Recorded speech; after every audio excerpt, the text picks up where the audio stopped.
कुछ सब्जेक्ट्स जो अच्छे हैं आपके, तो उनको आप इंटैक्ट रखिए, उनकी प्रैक्टिस करते रहिए। हाँ जी। और जहाँ पे आपको डाउट लग रहा है उन सब्जेक्ट्स को एज अ फ्रेश स्टार्ट देकर हाँ फिर से तैयारी करिए। इस साल मेरे 2 फ्रेंड्स आ गए, एक शिखर था, एक चंद्रकमल था। ओके। तो उनके साथ ज्वाइन करके उन्होंने बहुत मोटिवेट करा कि करना है, पढ़ना है। तो मतलब साथ में बैठ के पढ़ते थे कि लेट नाइट्स भी ठीक है, जो आज पढ़ा है उसको रिवाइज कर ही ले, चाहे कुछ भी हो। मतलब सुबह अर्ली मॉर्निंग भी ठीक है, कोई एक नहीं उठा दूसरा उठा दे रहा है कि चलो क्लास जाना ही है। हाँ। तो उसी तरीके से सर धीरे धीरे मोटिवेशन होती गई और हो गया बस। मेरे प्यारे दोस्तों, आज हमारे साथ हैं हमारे प्यारे स्टूडेंट अभिनव मलिक। इनका है गेट सिविल इंजीनियरिंग में ऑल इंडिया रैंक 11। इतनी शानदार रैंक जो इन्होंने प्राप्त की है, इसके बारे में आज हम डिस्कस करेंगे। पहले तो सबसे पहले आपको कॉन्ग्रेचुलेशंस ऑन अचीविंग दिस। और ये जो रैंक है 11वीं रैंक, तो ये अपने आप में एक बहुत इंक्रेडिबल अचीवमेंट है। सबसे पहले तो ये बताइए कि आपको कैसा लग रहा है?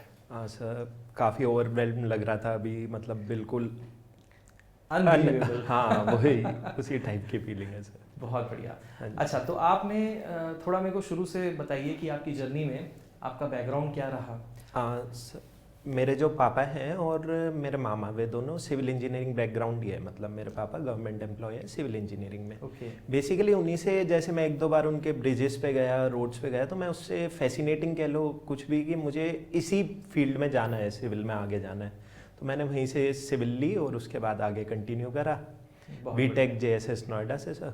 अच्छा, बीटेक आपने JSS नोएडा से किया? हाँ जी। और फिर उसके बाद बीटेक आपका कब खत्म हुआ? 2024 में सर। 2024 में। हाँ उसके बाद फिर आपने? उसके बाद मेड इजी ज्वाइन करा सर। उसके बाद मेड इजी में क्लासरूम कोच। कौन से सेंटर में? हाँ सर, साकेत सेंटर में। साकेत सेंटर। कौन सी बैच थी आपकी? हाँ सर, मेरी ओ बैच थी। ओ बैच। ओ बैच जो जून में शायद शुरू होती है, जून हाँ जी, जुलाई हाँ में, है ना? जी, उसी टाइम कह रहा हूँ। Very nice.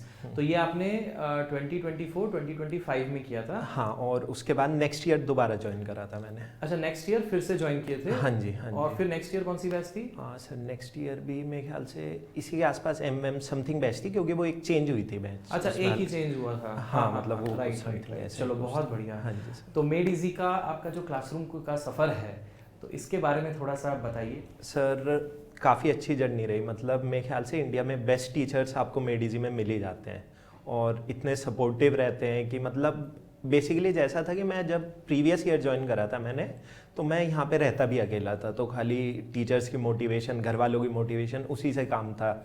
अब के बाद 2 और फ्रेंड्स आ गए थे साथ में, तो फिर वो हो गया मैनेज धीरे धीरे। पहली बार क्या रैंक थी?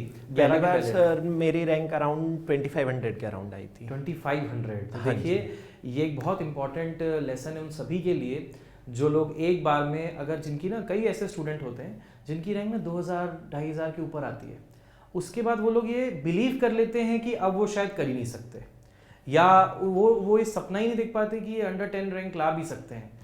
तो you are like an inspiration for all दोस्त जिन्होंने रैंक, जिनकी अभी रैंक मान लीजिए 2500-3000 आई है।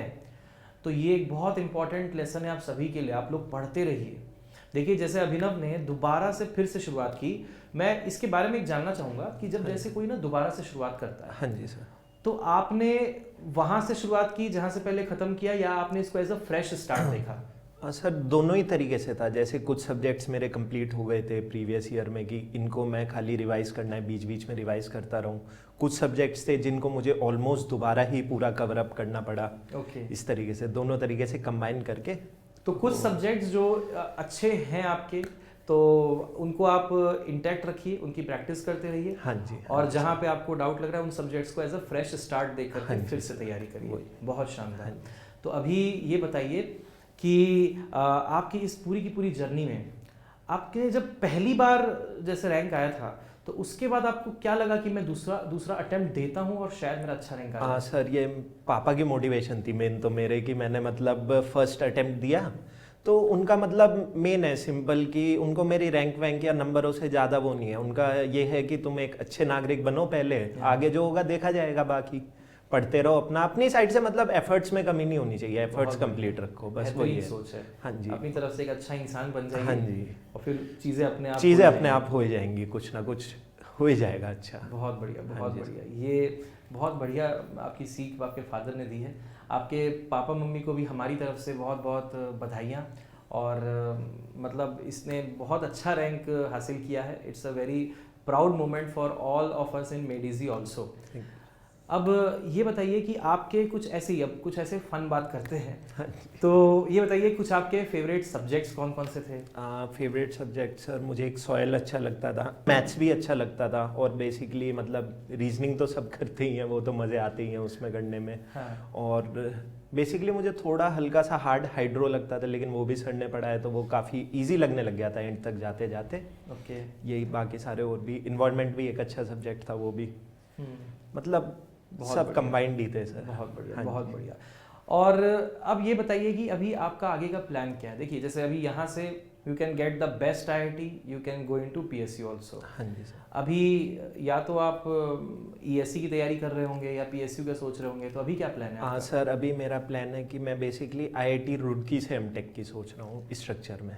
अरे वाह। हाँ जी सर। तो IIT रुड़की से MTech का सोच की, रहे हैं। और आपका स्ट्रक्चर में रुझान है? हाँ जी हाँ जी। Okay okay okay. तो आप बिल्कुल पापा से इंस्पायर्ड है बिल्कुल एकदम। हाँ जी, कह सकते हो, मतलब ये मोटिवेट करते रहते हैं। हाँ। एक तो जैसे होता है ना कि मतलब उन्होंने मुझे कभी प्रेशर फील नहीं होने दिया यहाँ पे। बहुत बढ़िया। उनकी साइड से मोटिवेशन हमेशा रहती थी कि कोई नहीं, जो भी है हो जाएगा, तो परेशान मत हो वहाँ पे।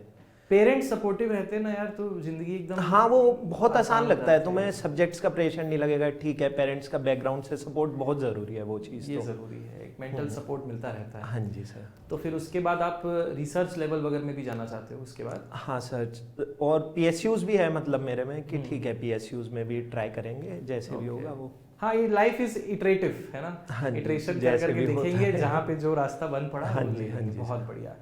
और अब बताइए कि मतलब जो आपकी पूरी की पूरी जर्नी है, इसमें कहाँ आपको पढ़ाई के दौरान सबसे बड़े बड़े चैलेंजेस फेस हुए? चैलेंजेस तो बेसिकली सर ऐसा होता था कि जैसे मैंने फर्स्ट ईयर जब ज्वाइन करा था, एक तो मैं उस टाइम अकेला रहता था। अब अकेले रहने में सेल्फ स्टडी ये सब बहुत कम हो पाती है, मतलब बहुत ही मुश्किल से मैं कर पा रहा था।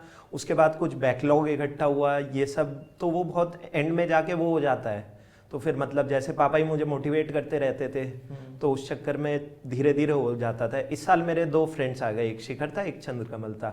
तो उनके साथ ज्वाइन करके उन्होंने बहुत मोटिवेट करा कि करना है, पढ़ना है। तो मतलब साथ में बैठ के पढ़ते थे कि लेट नाइट्स भी ठीक है, जो आज पढ़ा है उसको रिवाइज कर ही ले, चाहे कुछ भी हो। मतलब सुबह अर्ली मॉर्निंग भी ठीक है, कोई एक नहीं उठा, दूसरा उठा दे रहा है कि चलो क्लास जाना ही है। तो उसी तरीके से सर धीरे धीरे मोटिवेशन होती गई और हो गया बस। बहुत बढ़िया। हाँ जी। मतलब ये है कि आपके पढ़ाई के दौरान आपके आसपास का एनवायरनमेंट भी, हाँ जी, बहुत ज़रूरी है सर वो। इम्पोर्टेंट मतलब एक तो आप अगर पढ़ाई का वो रहता है ना, साकेत में इतने सारे स्टूडेंट्स को आप देखते हो, एक वो हल्की सी वाइब चेंज वैसे ही रहती है, तो उसमें पॉजिटिव रहना थोड़ा सा वैसे ही मुश्किल होता है। हाँ, तो जब आप हजारों स्टूडेंट्स को देखते हो, क्लास छूट रही है तो हजारों की तादाद में निकल रहे हैं, या फिर 1000 एंट्री कर रहे हैं, तो ऐसे में लगता है कई बैचेस बन रही हैं, तो ऐसे देख के लगता है कि मेरा कंपटीशन इतने सारे लोगों के साथ है, क्या होगा मेरा, है ना? इसी तरीके से। और ये तो एक सेंटर है। हाँ, और भी काफी सारे सेंटर्स है। ये तो है। चलो बहुत बढ़िया। लेकिन आपने सेल थ्रू कर लिया। हाँ जी सर। कंटिन्यूअसली। तो ये देखिए एक जो एक सपोर्ट रहता है ना, एक मतलब जो बैकग्राउंड सपोर्ट और ये सब रहता है, तो एक इंसान को ना वो अपलिफ्ट करने के लिए बहुत ज़रूरी है। हाँ जी सर। और इसकी इम्पोर्टेंस आपको अभिनव की आपको रैंक में, इसकी मुस्कान में दिख रही है। तो आई होप इसी तरीके से आप आगे बढ़ते रहिए, ऐसे ही मुस्कुराते रहिए। Thank you sir. और जो भी आप अचीव करें उसमें हमारी ऑलवेज हमेशा, हाँ जी सर, हमारी कहीं भी कोई भी जरूरत पड़े आप हमसे पूछ सकते हैं। We are always available for. Thank you. चलो, thank you so much for joining. Thank you sir.